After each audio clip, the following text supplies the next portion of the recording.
ഞാൻ ഇന്ന് സംസാരിക്കാൻ ആഗ്രഹിക്കുന്നത്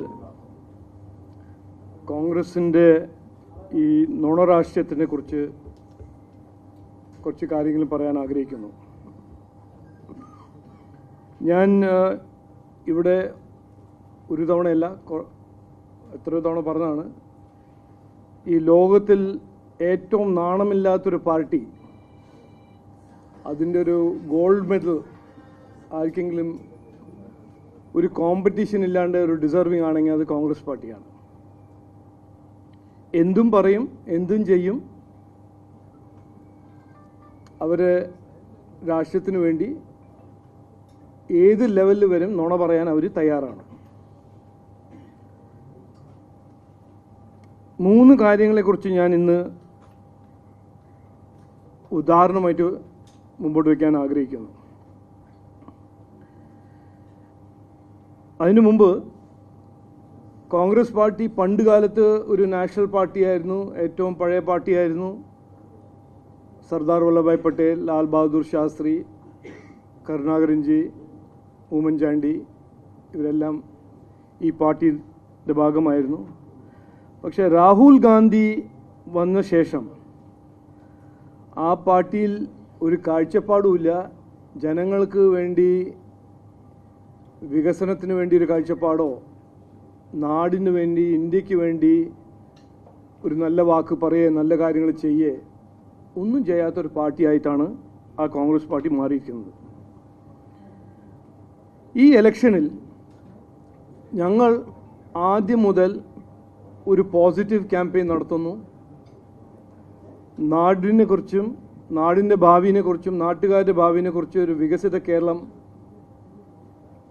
ചർച്ച ചെയ്യാൻ ഞങ്ങളുടെ കാഴ്ചപ്പാട് മുമ്പോട്ട് വയ്ക്കുന്നു. പക്ഷേ കഴിഞ്ഞ എത്രയോ മാസം നിങ്ങൾ കോൺഗ്രസ് പാർട്ടീൻ്റെ ക്യാമ്പയിന് പരിശോധിച്ചാൽ അവർ ഒന്നും നാടിന് വേണ്ടിയോ നാട്ടിൻ്റെ ജനങ്ങൾക്ക് വേണ്ടി, നാട്ടുകാരുടെ ജീവിതത്തിൽ വേണ്ടി ഒരു വ്യത്യാസം കൊണ്ടുവരാനോ, ഒരു വികസനം കൊണ്ടുവരാനോ, ഒരു പുതിയ ഐഡിയയോ ഒന്നും മുമ്പോട്ട് വയ്ക്കുന്നില്ല. പക്ഷേ ചെയ്യുന്നത് എല്ലാ ദിവസം അല്ലെങ്കിൽ എല്ലാ ഒരു റെഗുലർ ഇൻ്റർവെൽസിൽ ഓരോരോ നുണകൾ മുമ്പോട്ട് വയ്ക്കുക. ആ നുണേൻ്റെ ഒരു ഉദാഹരണം ഞാൻ ആദ്യമായിട്ട് പറഞ്ഞു. അവരുടെ ഗ്യാരണ്ടീസ്. ഈ ഗ്യാരണ്ടി ഇന്ദിരാഗാന്ധിൻ്റെ പേരിലാണ് അവർ ഗ്യാരണ്ടി മുമ്പോട്ട് വയ്ക്കുന്നത്. ഇന്ദിരാഗാന്ധി ഒരു മുതിർന്ന നേതാവായിരുന്നു, ഇന്ത്യൻ്റെ നല്ല ലീഡറായിരുന്നു. പക്ഷേ ഇവർ വ്യാജ ഗ്യാരണ്ടീൻ്റെ പേര് കൊടുത്തിരിക്കുന്നത് ഇന്ദിരാ ഗ്യാരണ്ടി. അതെന്തുകൊണ്ടാണ് വ്യാജ ഗ്യാരണ്ടി?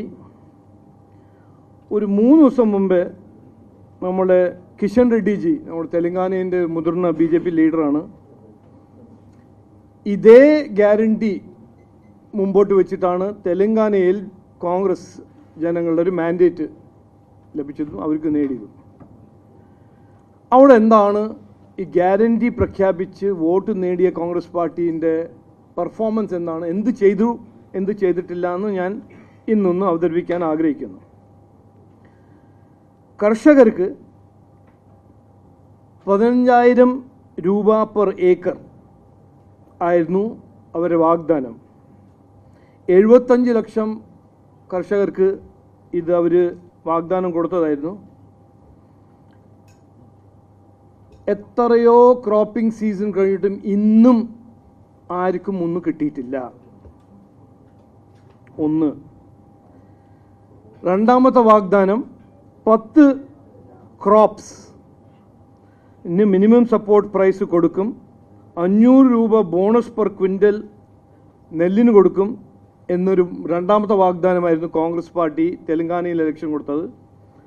അതും ഇന്ന് നടപ്പിലാക്കിയിട്ടില്ല ഇന്നുവരെ. കർഷക ലോൺ വേവർ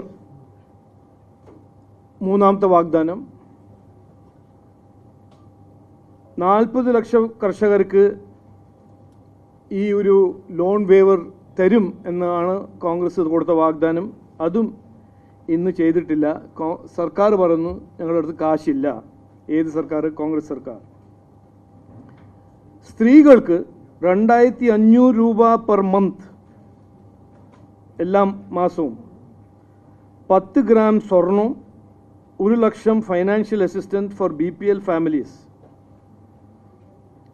1 കോടി മഹിളകൾക്ക് ഇതൊരു വാഗ്ദാനമായിരുന്നു.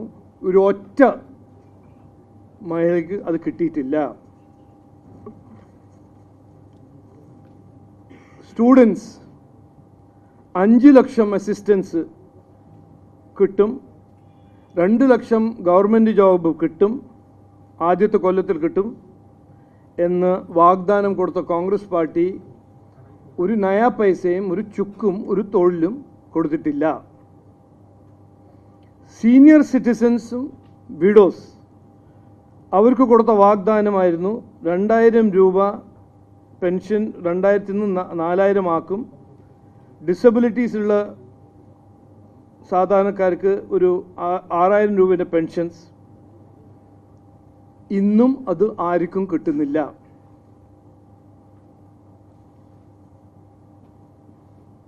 കുറേ ആരോഗ്യ മേഖലയിലും വീടിന് വേണ്ടിയിട്ടും ഇലക്ട്രിസിറ്റി റിലീഫിന് വാഗ്ദാനം കൊടുത്തത് അതൊന്നും ഇതുവരെ നടപ്പിലാക്കിയിട്ടില്ല. തെലങ്കാനയുടെ സ്ഥിതി ഇന്ന് വളരെ മോശമാണ്. അവരുടെ കടം 10 ലക്ഷം കോടി കൂടുതലായിരിക്കുന്ന സ്ഥിതിയാണ്. ഞാൻ പറയാൻ ആഗ്രഹിക്കുന്നത്, കോൺഗ്രസ് പാർട്ടീൻ്റെ നുണ രാഷ്ട്രീയത്തിൻ്റെ ഒരു ക്ലിയർ ആയിട്ടൊരു ഉദാഹരണമാണ് തെലങ്കാനയിൽ അവരുടെ വാഗ്ദാനവും ഇന്ന് ആ വാഗ്ദാനം പാലിക്കാത്ത കോൺഗ്രസ് സർക്കാർ. ആ സർക്കാരിൻ്റെ മുഖ്യമന്ത്രിയാണ് ഇവിടെ വന്ന് കോൺഗ്രസ്സിന് വേണ്ടി പ്രചരണം ചെയ്യുന്നത്.